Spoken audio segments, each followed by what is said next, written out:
iFi has generously provided a sample for this review.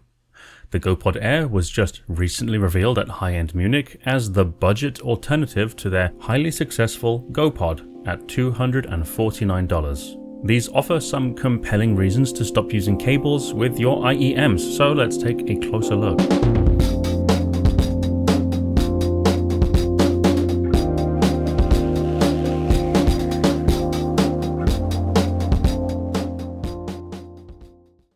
In the very simple cardboard box, you get the GoPod Air modules, 2 sets of detachable ear hooks, one with 2-pin and the other with MMCX plugs, an iFi sticker, USB-C cable, and the carry case that is also the charging unit.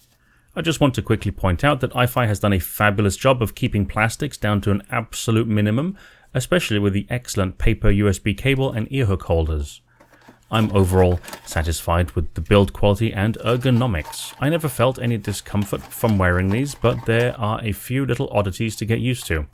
Firstly, the ear hooks are thicker than your average cable, so these are even less comfortable with glasses or sunglasses. However, that's not to say it stopped me from wearing sunglasses with these, nor did it become uncomfortable. The only other thing to get used to is the feeling of slight pressure you get when you turn your head and the pod modules press on the area behind your ears, which isn't uncomfortable, it's just something to get used to. Then finally there's the unknown quantity, your IEMs. I've noticed that some of my IEMs fit my ears slightly better with their cables than the GoPod Air's ear hooks. I'm not sure why, but at the very least it's never been so bad that I can't wear them or indeed couldn't wear them for extended periods. Storing your connected IEMs in the GoPod Air charger case isn't a perfectly smooth operation and requires some slight twisting and pushing to the side, but there's enough room for some of the larger IEMs around today, so this should be fine for most users. The modules are lighter than the original GoPod, offering the same playback time of 7 hours, but a lower total playback time when including the charging case. The original GoPod offered 35 hours in total, while the GoPod Air offers 15 hours total. In principle, this wasn't a big problem for me, as the charging case didn't appear to take a long time to charge, and even a short 10 to 15 minute charge gave these a good quick boost. There's a neat little battery indicator on the inside of the case that shows 4 white lights indicating the remaining charge level. The modules have status indicators. There's actually nothing in the documentation explaining every status, but it's relatively intuitive. The lights turn red, indicating they're charging, they turn blue when they're searching for a Bluetooth connection, and once connected, the lights turn off. I've also seen them flashing between blue and red just after putting them back in the case, so that might indicate 2 statuses at once, but it quickly changed back to just a constant red charging light after a moment. I was never a huge fan of the garish appearance of the original, so I was happy at first to see the muted black plastic design of the GoPod Air. However, a few of my non-audiophile friends remarked how much they look like hearing aids, to which I pointed out that hearing aids usually cater for matching a broad range of skin tones, but I can appreciate the visual connection. The GoPod Air certainly isn't at the cutting edge of visual design. Other features to be aware of are the IPX5 rating, making these weather and sweat resistant. Since they don't have quite as big a battery as the modules of the carrying case, they are lighter and more portable than their predecessor, and while it shares exactly the same Bluetooth codec functionality as the GoPod, it is geared towards more sensitive IEMs with no advertised auto impedance detection for 300 ohm IEMs, and generally a slightly lower output power than the GoPod. I thought the touch controls were pretty decent overall, but there are some strong limitations with the compatible iFi Nexus app. The only 3 controls are adjusting the touch latency, which is actually a pretty neat feature for advanced users. You can turn all touch controls on and off, and finally toggling a 4-touch control for turning them on and off. There is no way to reassign tap count or hold functionality. Single tap is play pause and answer call, double tap is next track or reject, hang up the call, triple tap is skip back. Holding left will reduce volume, holding right will increase volume, and holding both for 2 seconds will activate Bluetooth pairing mode. Other app features include configuring filters, including fast or slow roll-off, minimum or linear phase, and bit perfect, which when enabled disables the other filters. I had these on bit perfect for the purest audio. You also have the option to completely disable a range of codecs. The only reason you'd want to do this is to bias your GoPod Air towards either audio quality or latency, as usually higher bitrates consume a tiny bit more power, but mostly increase the latency, which is bad for watching video content. I turned off all the lower bitrate codecs and was pleasantly surprised to find that the latency, while it wasn't great, didn't make video content unwatchable, unlike some other low-end devices that add more latency. You know when these are connected because you are greeted with a lightly spoken English female voice announcing only the active codec name. This is such a good way of informing the user that it is on without saying it's on, and giving you the most important information about the connection type and quality.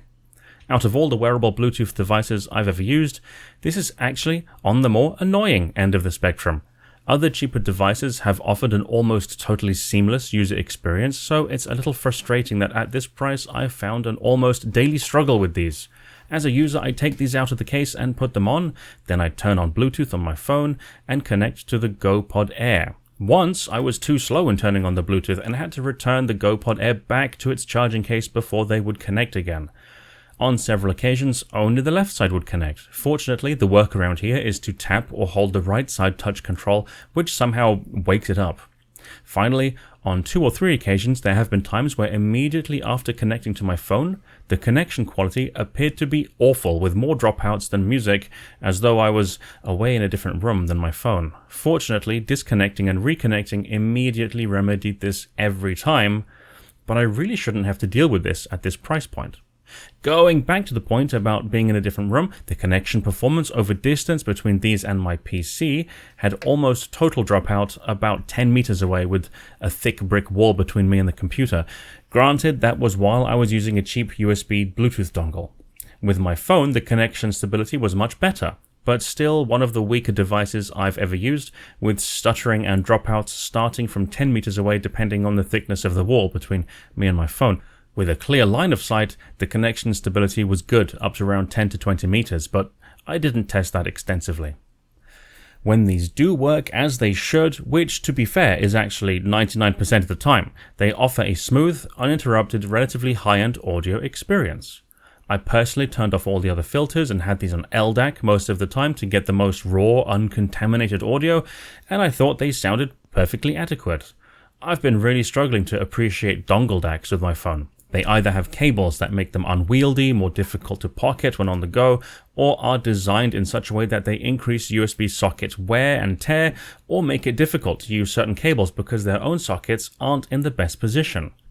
Basically, they try to solve the audio problem at the greatest convenience, yet almost always bring forth another set of inconveniences. So moving away from dongles to a custom wireless experience was quite freeing.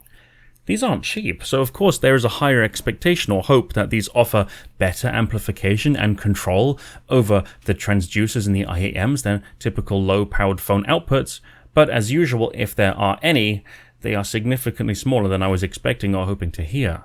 While testing these out with the Kiwi Ears Ether, I was disappointed to find that the ear hooks changed the fit too drastically, so bass volume was reduced. I'll have to do some tip rolling if I want to use this as a serious combination. Holding them in a better position told me that the sound is overall very good and well controlled, but apparently no better than my phone's output. Of course, it's difficult to get a reliable comparison as I would need 2 identical AEMs, one wired and one wireless, so take my impressions with a dose of skepticism. I've mostly been testing these with the Kiwi Ears Orchestra Lite, mostly because they fit in my ears like a glove. Also, because they have 8 drivers per side, they also require amplification to be heard at their best. On the GoPod Air, I thought they were being slightly underpowered. It sounded good, but not quite as good or with the same depth and authority I know from wired sources. Switching to the SimGot EA1000, a significantly easier IEM to drive with its purple gold plated single dynamic driver, was quite frankly glorious. The measurements only show a slight increase in bass and an incrementally stronger upper mid-range and a smoother treble. Overall, I thought they sounded quite a bit smoother up top, mostly energetic and fun, and not the upper mid-range fest I expected. Unfortunately, the EA1000 also joined the Ether in the list of IEMs that just didn't fit well with these. If you've got some IEMs that you love the sound of, that already fit your ears perfectly snugly, there are some very compelling reasons to get these for ultimate freedom and convenience. For those seeking the highest possible audio quality, they are not a guaranteed replacement for cables, but the real world differences are so small that I think it won't matter for most normal consumers. Seriously though, who even does critical listening on the go? You're most likely to be using these in noisy environments, outdoors, or on public transport anyway, so if you just need something that is at worst around 95% as good as your bog standard wide solution, these just give you more freedom to enjoy your IEM collection with less practical compromise than a wired or especially a dongle tethered solution. This review was far longer than I was expecting it to be. Congratulations for making it this far. That's it for now. Take it easy, and I'll see you in the next one.